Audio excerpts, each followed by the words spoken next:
നമസ്കാരം. ഞാൻ Soyi P Jacob, news desk, Brilliant Study Centre, Pala. ഇന്ന് 2024 ജൂൺ 28 വെള്ളിയാഴ്ച. ഇന്നത്തെ പ്രധാന 10 പത്രങ്ങളും പരിശോധിച്ച് അവയിലെ വിദ്യാഭ്യാസ വാർത്തകൾ ശേഖരിച്ച് നിങ്ങളുമായിട്ട് പങ്കുവയ്ക്കുകയാണ് വേഗത്തിലും ചുരുക്കത്തിലും. ഇന്നത്തെ പ്രധാന തലക്കെട്ടുകൾ: പ്രവേശന പരീക്ഷ ഒന്നിലധികം തവണ, ഓൺലൈനായി മാത്രം. കീം +2 മാർക്ക് ഈ മാസം 30-ന് മുൻപ് സമർപ്പിക്കണം. ഇന്ന് മലയാള മനോരമയുടെ വിദ്യാഭ്യാസം പേജിൽ വളരെ പ്രാധാന്യത്തോടുകൂടി കൊടുത്തിരിക്കുന്ന വാർത്ത: പ്രവേശന പരീക്ഷ പുതിയ രീതി ആലോചിച്ച് കേന്ദ്ര സർക്കാർ, ഓൺലൈനായി മാത്രം ഒന്നിലധികം തവണ. ഓൺലൈനായി മാത്രം ഒന്നിലധികം തവണ പരീക്ഷ നടത്തുമ്പോൾ സമ്മർദ്ദം കുറയ്ക്കുമെന്നും നടത്തിപ്പ് എളുപ്പമാകുമെന്നും വിലയിരുത്തൽ.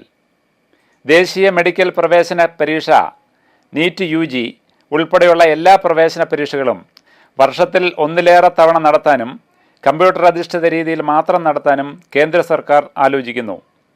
മത്സര പരീക്ഷകളുമായി ബന്ധപ്പെട്ട വിഷയങ്ങൾ പഠിക്കാൻ കേന്ദ്ര സർക്കാർ നിയോഗിച്ച ഡോക്ടർ കെ രാധാകൃഷ്ണൻ സമിതി ഇത് പരിഗണിക്കുന്നുണ്ടെന്നാണ് വിവരം. ദേശീയ എഞ്ചിനീയറിംഗ് പ്രവേശന പരീക്ഷ JEE മെയിൻ വർഷത്തിൽ 2 തവണ ആണ് നടത്തുന്നത്.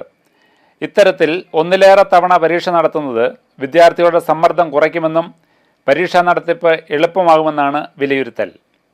രാജ്യാന്തര മത്സര പരീക്ഷകൾ പലതും നടത്തുന്ന എഡ്യൂക്കേഷണൽ ടെസ്റ്റിംഗ് സർവീസിൻ്റെ, അതായത് ETS, ആ ടെസ്റ്റിംഗ് ഏജൻസിയുടെ സേവനം പ്രയോജനപ്പെടുത്തുന്നതിനും പരിഗണനയിലുണ്ട്. NEET UG, JEE main, UGC NET തുടങ്ങിയ ചെറുതും വലുതുമായ 34 മത്സര പരീക്ഷകൾ നടത്തുന്ന NTA കീഴിൽ 2023 വിവിധ പരീക്ഷകൾ എഴുതിയത് 1.23 കോടി വിദ്യാർത്ഥികളാണ് എന്നും റിപ്പോർട്ടിൽ പറയുന്നു. മറ്റൊരു വാർത്ത പറയുന്നു: എൻട്രൻസ് യോഗ്യതാ മാർക്കുകൾ സമർപ്പിക്കണം. കേരള എഞ്ചിനീയറിംഗ് പ്രവേശന പരീക്ഷ എഴുതിയ വിദ്യാർത്ഥികൾ അവർക്ക് യോഗ്യതാ പരീക്ഷയുടെ, അതായത് +2 മാർക്ക്, 2ാം വർഷത്തിലെ കണക്ക്, ഫിസിക്സ്, കെമിസ്ട്രി എന്നീ വിഷയങ്ങളുടെ മാർക്ക് പ്രവേശന പരീക്ഷാ കമ്മീഷണറുടെ www.ce.kerala.gov.in എന്ന വെബ്സൈറ്റിൽ സമർപ്പിക്കേണ്ടതാണ്. ഈ മാസം 30-ന് മുൻപായി, അതായത് ഉച്ചയ്ക്ക് 3 മണി വരെയാണ് സമയം അനുവദിച്ചിരിക്കുന്നത്.